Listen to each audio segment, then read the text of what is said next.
Vous écoutez Trends Bourse avec Gaël Poncelet et Guy Legrand, journaliste chez Trends Tendance, en podcast réalisé avec le soutien de la banque ING. Bonjour à tous, ravi de vous retrouver dans ce nouvel épisode de Trends Bourse avec une grosse semaine à décrypter. Il s'est passé pas mal de choses. Bonjour Guy Legrand. Bonjour Gaël. Alors, c'est sûr que on se rend compte quand même qu'il y a eu de nombreux événements avec l'annonce de ce cessez-le-feu qui a quand même plu au marché. Les marchés ont apprécié cette annonce. On a reçu des chiffres aussi assez rassurants des États-Unis. On a ces industriels qui, contre toute attente, se portent pas trop mal. On fera évidemment le point sur quelques valeurs un peu plus spécifiques. Mais commençons peut-être avec ce constat. Les marchés sont de fort bonne humeur ces derniers jours. Mais oui, c'est vraiment tout au béné, hein. Wall Street a gagné 3,6% la semaine dernière, l'Europe 3%, le Japon est à plus 7%, donc on baigne, sinon dans l'euphorie, en tout cas dans l'optimisme, et tout ça grâce à qui? Grâce au Brent qui est en chute de 15% suite à ce cessez-le-feu. Donc tout ça fonctionne fort bien en bourse. Il faut ajouter quand même qu'il y a eu des chiffres aussi intéressants après la semaine précédente, des chiffres très rassurants sur l'emploi américain. On a eu cette semaine-ci, pardon, enfin, la semaine passée, donc bien sûr, des chiffres, on va dire, rassurants en matière d'inflation. Alors, il peut sembler étonnant que je qualifie de rassurant une forte hausse. On est passé de 1,9 à 2,5% en Europe, donc de février à mars, et de 2,4 à 3,3% aux États-Unis.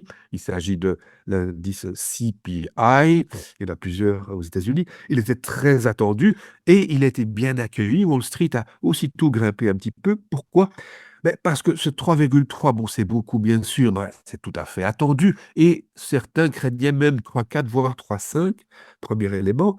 Et deuxième élément, c'est que finalement, l'inflation sous-jacente, c'est-à-dire hors flambée du pétrole, euh, cette inflation est de 0,2 seulement pour le mois de mars, et le total de 2,6%, c'est un dixième de moins qu'attendu. Donc c'est une bonne nouvelle évidemment, et c'est vrai qu'en fait cette inflation de base est restée assez faible parce que l'augmentation du mois de mars était due pour les trois quarts à l'essence, essence qui pèse lourd aux États-Unis. Donc inflation en forte hausse, mais chiffres rassurants. Que demander de mieux? Effectivement, ce sont de relativement bonnes nouvelles. Et alors, une autre bonne nouvelle assez surprenante quand même, ce sont les industriels qui se portent relativement bien. C'est vrai que le 8, au lendemain du cessez-le-feu nocturne, qu'est-ce qui a grimpé? Bon, un peu toutes les valeurs évidemment, notamment les bancaires, mais surtout les industriels. C'est vrai à Bruxelles avec Aperam plus 13%, j'arrondis, Umicore plus 7 sur une seule séance, c'est considérable, on en conviendra. Et ça vaut de manière générale en Europe, parce que sur l'ensemble de la semaine, Aperam grimpe carrément de 17%, et son concurrent, non, son confrère ArcelorMittal de 14%. Ce sont de très belles hausses quand même. Ces actions industrielles sont qualifiées d'actions de valeur, bien souvent, par opposition aux actions de croissance. Actions de valeur, ça signifie éventuellement très cycliques, mais bon, assez rassurantes, qu'on achète quand elles sont sous-évaluées. Euh, et ici, on se rend compte qu'indépendamment de l'évolution des taux d'intérêt, qui n'est pas essentielle pour ces valeurs-là nécessairement, indépendamment de l'évolution de leurs bénéfices, elles réagissent beaucoup, beaucoup à l'évolution du prix d'énergie. Finalement, c'est assez logique. On n'arrête pas de se plaindre du fait que l'Europe est défavorisée par rapport aux États-Unis en raison de prix de l'énergie élevés. Quand ces prix de l'énergie, après avoir fortement grimpé, baissent spectaculairement, ces valeurs s'envolent. On ne va pas dire que c'est intéressant à relever comme moyen de spéculation sur le prix de l'énergie. On va quand même pas spéculer sur le pétrole en achetant ou vendant Aperam ou ArcelorMittal. Enfin, c'est en tout cas à retenir, ne jamais oublier les valeurs. Les actions de valeur, ici, elles sont très sensibles au prix du pétrole et du gaz. Donc attention, quand on achète ou qu'on vend, il faudra tenir compte de ça aussi, absolument. Il faut qu'on fasse aussi le point peut-être sur certaines valeurs qui ont brillé ou non cette semaine, Petit point peut-être sur Samsung qui a fait un joli bond, cette semaine. Comment on explique ce bond?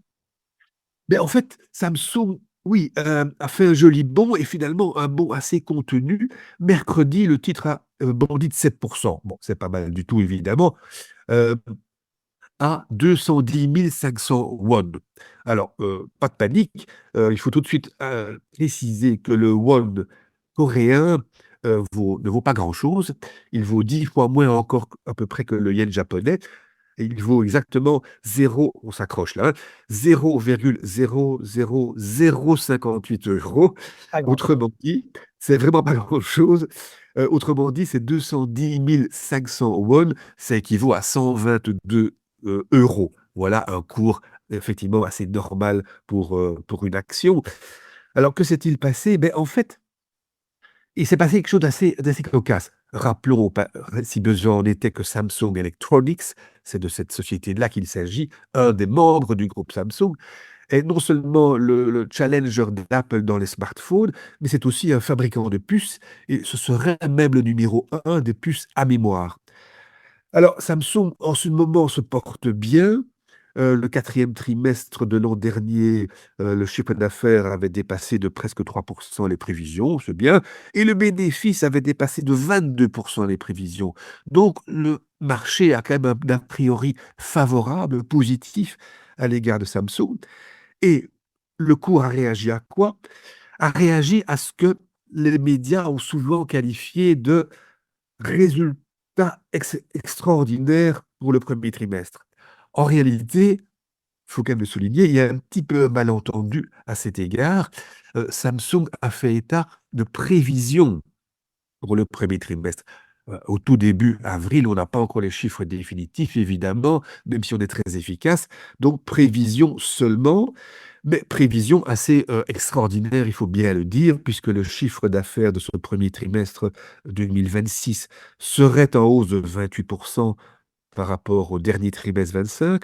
Le bénéfice par action, c'est ainsi que Samsung s'exprime en la matière, bénéfice par action plus 76% et à un an d'écart, ce bénéfice, serait multiplié par 7.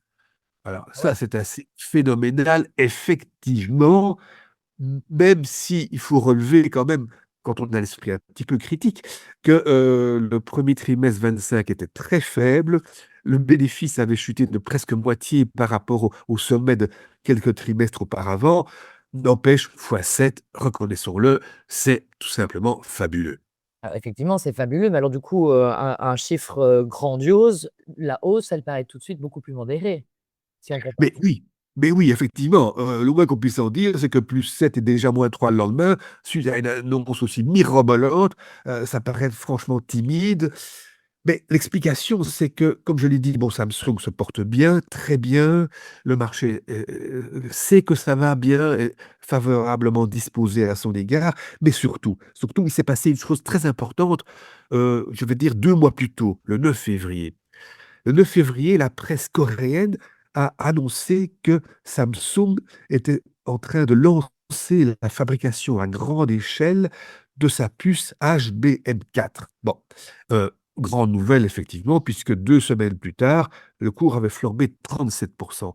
Bon voilà, c'est là vraiment que la hausse s'est largement produite cette année et c'est pour ça que le marché n'a plus tellement réagi. Alors, de quoi s'agit-il en 2 mots?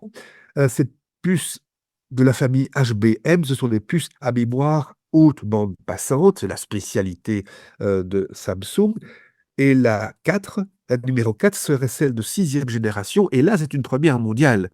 Samsung est le seul à avoir déjà une puce de cet acabit.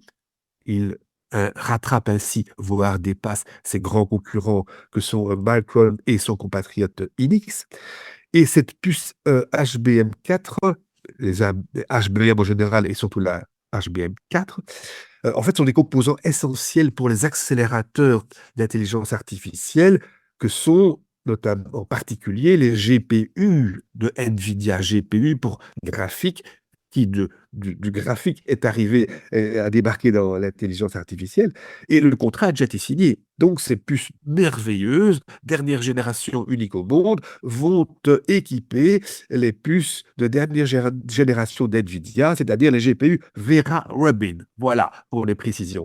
Donc c'était une annonce considérable et ça explique que, en fait, le cours de Samsung soit à présent en hausse de 60% depuis le début de l'année, ce qui n'est pas vilain, et du coup de 273% exactement sur un an, ce qui n'est pas mal du tout, et c'est même, osons le dire, fabuleux.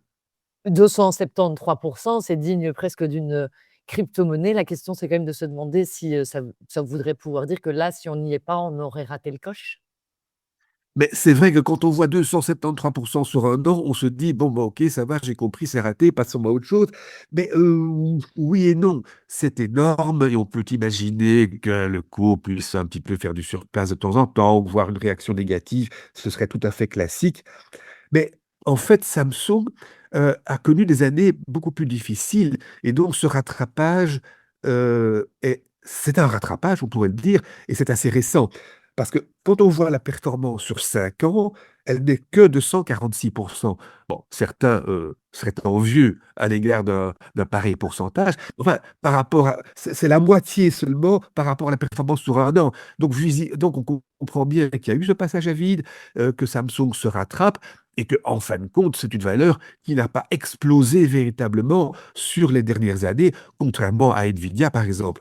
Et les analystes, d'ailleurs, restent très positifs sur Samsung, en dépit de ce grand bond de la dernière année. Ils sont tous à soit acheter vraiment, soit à accumuler, ce qui est, comme on le sait, ça veut dire acheter, mais plus modérément. Et un acteur belge, KBC Securities pour le nommer, s'est fendu le mois dernier, donc c'était en février, je crois, d'une note dithyrambique sur Samsung, estimant que l'entreprise coréenne pourrait afficher cette année-ci, ou en tout cas l'année prochaine, un bénéfice peut-être supérieur à celui de Nvidia. Ah, voilà qui serait quand même assez sympathique. Euh, Comparons les deux. Samsung Electronics, au cours actuel, vaut un quart de Nvidia, avec un quart seulement en valeur boursière et un bénéfice qui le dépasserait. On pourrait peut-être se dire que Samsung, effectivement, pourrait voir son cours progresser encore très sérieusement. Ce n'est pas garanti, on ne sait jamais ce qui peut se passer, mais enfin, c'est assez plausible, il faut bien le dire. Donc, l'envol récent du cours ne signifie peut-être pas qu'on a atteint un sommet et qu'aujourd'hui c'est trop tard. Donc il y a moyen, mais peut-être avec prudence, si je comprends bien. Hmm. Dans les Oui, autres valeurs, que, on pourrait, retenir, Trends a sélectionné Brederode. Pourquoi? oui. Mais Brederode, alors là, c'est une action qui a eu une époque brillante et qui là est complètement en panne. 102,60 € en clôture vendredi, c'est moins 3,7% sur un an. Bah oui, c'est pas terrible, terrible. C'est plus 2% sur 5 ans. C'est pas terrible non plus, c'est le moins qu'on puisse en dire. Alors, que se passe-t-il? Brederode est un acteur historique du private equity, donc des entreprises non cotées. On cite souvent Sofina, ce qui est vrai aussi. Sofina, qui est plus important. Sofina pèse 8 milliards, Brederode 3 milliards. Mais Brederode s'est lancé très tôt là-dedans sous la houlette de son patron historique, Pierre van der Merch, que j'ai eu le plaisir de rencontrer plusieurs fois d'ailleurs, et qui était vraiment qui est un homme extrêmement brillant, qui a transformé un petit groupe familial basé sur des sociétés naguère actives au Congo, transformé en un groupe très actif et pionnier véritablement belge du private equity, déjà dans les années 80. Alors, ce private equity a donné de bons résultats à l'époque, et encore plus récemment, à partir de 2015, le cours de Brederode s'est envolé de 20-30 € à 50, puis à 100, puis un maximum de 130 en 2022. Depuis lors, le private equity est vraiment en panne. Brederode y est actif comme la plupart des autres via des fonds spécialisés, un CVC, Carlyle, EQT aussi. Pendant les 10 dernières années, le private equity a donné 13,5% par an, pas mal du tout. Sur les 3 dernières années, ce n'est que 3% et des poussières, et l'année passée, c'est moins 3,7%. Donc voilà, le private equity est fortement en panne. Ce qui a permis de compenser la chose, c'est la bonne tenue de la bourse. Ces 2 dernières années, Brederode ayant en portefeuille des valeurs d'énergie qui ont bien grimpé de l'ordre de 40%, Alphabet, et il a aussi en portefeuille Samsung. Bravo les gars, c'est bien vu. Donc voilà, c'est en panne au niveau du private equity, la bourse compense. Mais ce private equity, le problème, c'est qu'on trouve difficilement des acheteurs. Hein, le private equity, c'est acheter une société non cotée qu'après ça, on va mettre en bourse ou revendre à un autre fonds. On ne trouve pas beaucoup d'acheteurs en ce moment. Mais vendredi, le gestionnaire d'actifs Schroders a sorti une étude disant, bon, c'est vrai, on n'est pas sorti de l'ornière, mais c'est peut-être le moment de faire de bons achats. Parce que dans les PME en particulier, les cours sont déprimés. Alors, à défaut de pouvoir vendre, on pourra acheter à bon compte. C'est peut-être une piste. Mais bon, voilà. Brederode ne risque peut-être pas de flamboyer la semaine prochaine ni le mois prochain. Mais enfin, avec une décote de 29%, pour une entreprise qui a largement fait ses preuves, pour une équipe que l'on peut qualifier de brillante, c'est un peu trop. Donc voilà, si on n'a pas une valeur sur laquelle on estime devoir sauter la semaine prochaine, pour le moyen terme, pourquoi pas Brederode.